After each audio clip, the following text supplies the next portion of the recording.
Hei kaikki! Se on paha ihminen tässä. Moi. Tänään on mun syntymäpäiväni ja täytän 35 vuotta. Haluan kiittää kaikkia onnittelijoita, on oikeasti ihan siis upeeta nähdä se, että Facebook ei vaan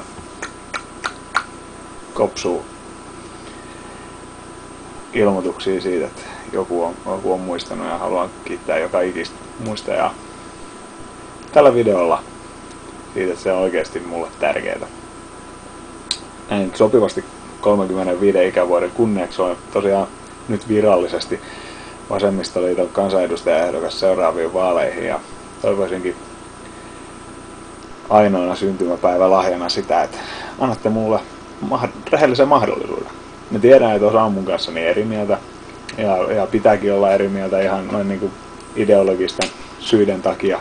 No, mä en voi siinä mitään, mun niin kuin puhtaasta luokkatietoisuudesta. Mä olen pienituloinen, tavallinen ihminen ja ihan silkasta luokkatietoisuudesta mä olen vasemmistoliittolainen. Mun mielestäni kestävä kehitys niin ihmisten kuin ympäristönkin suhteen on semmoinen asia, mitä meidän ajattava. Ja mä toivon, että mun ainoana syntymäpäivän lahjana, niin annatte mun mahdollisuuden.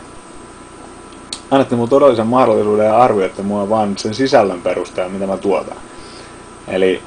Eli olette joko samaa mieltä tai eri mieltä tai mitä hyvänsä, niin suhtaudutte siihen sillä perusteella, mitä mieltä mä oikeasti olen. Eli oikeastaan se kaikkein tärkein asia on se, että ette sensuroi mua, ette suojele mua omalta itseltäni ja ajattele, että nyt sen ola itsensä tekee jotain semmoista, mitä ei pitäisi tehdä. Ja siinä kaikki. Se on mun paras syntymäpäivälahjani. Kiitoksia.